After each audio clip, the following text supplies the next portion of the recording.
So today I thought I would do a kind of update to my cross-stitching part.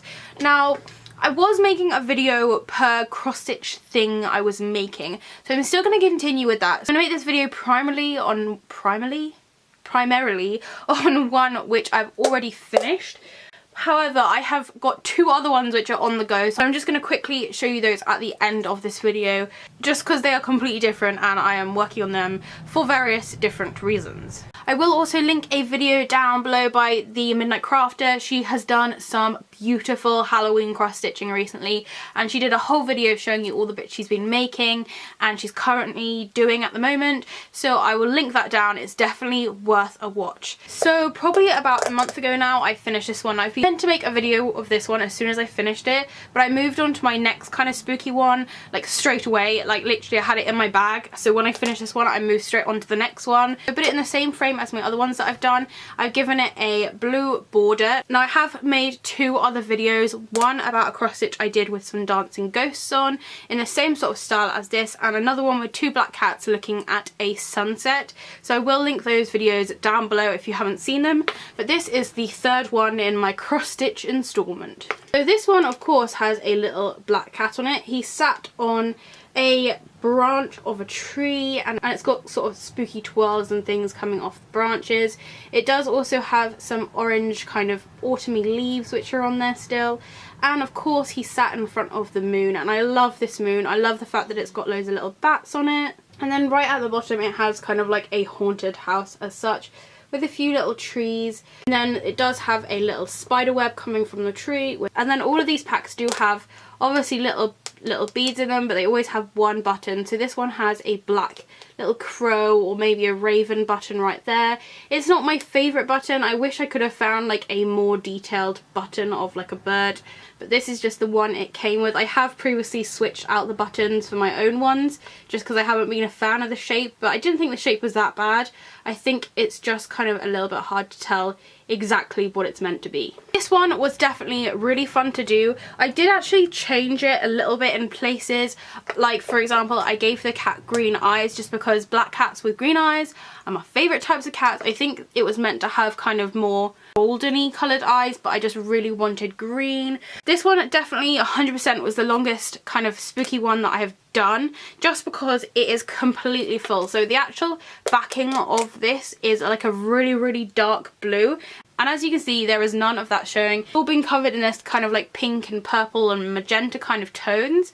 Honestly, I think there was around like 12 different shades in here, and it took so long just because of all the various different like bits of clouds and things like that. Although I think it probably took me about 4 weeks to do this one, much the same as the other ones. I was off of uni for some of that time, and I did spend like a solid week, well not a solid week, I spent longer doing it in the month than I usually would have. I have also learned as well that doing really solid black work is not the best thing, just because I feel like with kind of doing solid bits of pink or solid bits of blue or purple, you can really see it kind of developing and like a shape forming, whereas when you're just doing this part which is all black and they're tiny little stitches, it does become almost like mind-numbingly boring. However, what I did with the black work is I did a little section at a time, then I went off and did my own thing and then came back again, just because otherwise it would have been too much. I've just remembered another thing which I changed was I did actually alter the cobweb. I didn't really like the way that they had presented the cobweb in the original design. So I think it was meant to look a bit like a silhouette, but then also like colours from the sky behind it were kind of shining through, etc. But I just really didn't want that. It probably would have looked more realistic. I really wanted it to kind of stand out. Like looking at this now, I can see a white patch here and I know that there is a spider web there, which is kind of what I was going for.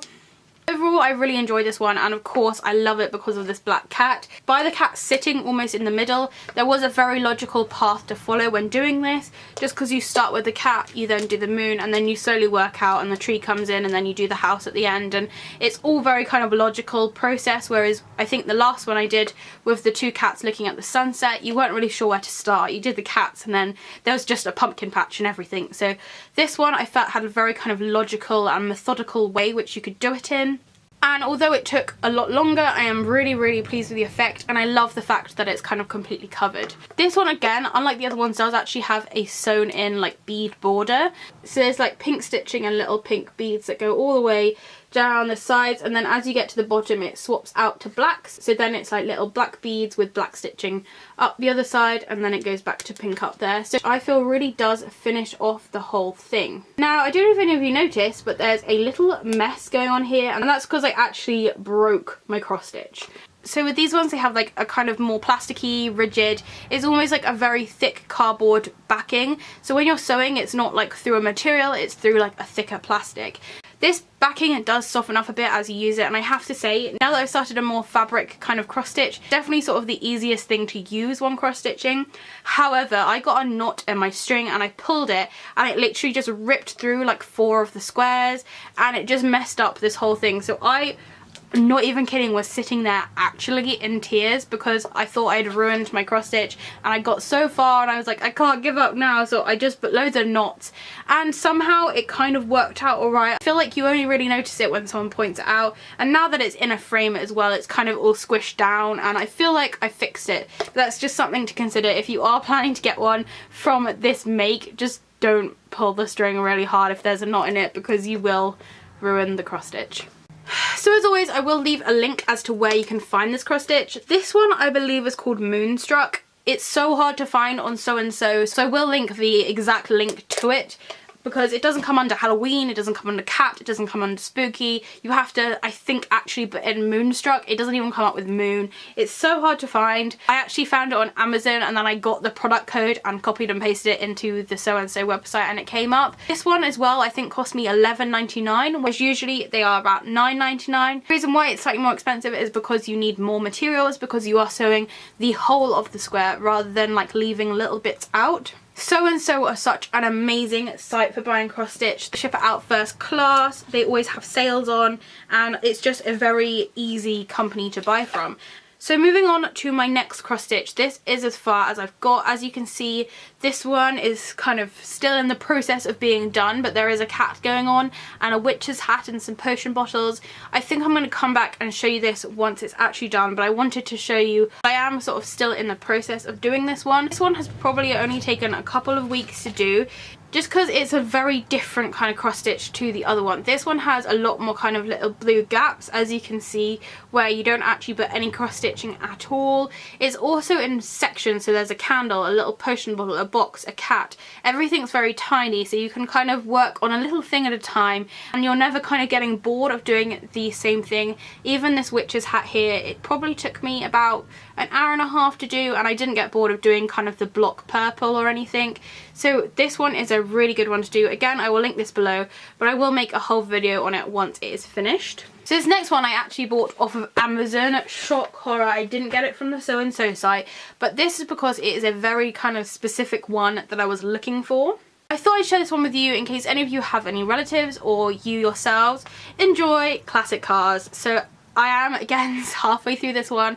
This one I'm doing on a kind of fabric, as you can see, so it's a lot more bendy. You can get embroidery hoops, which will help because they kind of stretch it out and they get rid of kind of all the slack, so it's very kind of easy to stitch through. However, I prefer it when it's kind of more bendy, and also you're able to kind of bend it in a way that makes stitching really quick. Now, this one is a gift for my boyfriend. It is his birthday in June. I didn't know how long this is going to take me because honestly this is very different.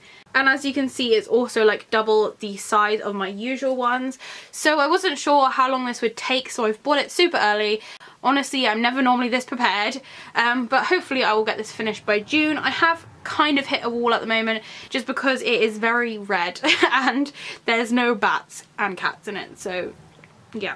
So this is from Amazon. I can't remember exactly what the shop is called. I don't think that the shop had like a specific name, but they did do loads of like various classic cars and motorbikes. And I really liked the way that they sent everything out. I felt it was super helpful. Again, this is a kit, so it came with everything I needed, needles, all the thread that you need to make this. Now, I am personalising mine slightly just because my boyfriend did actually customise his old mini.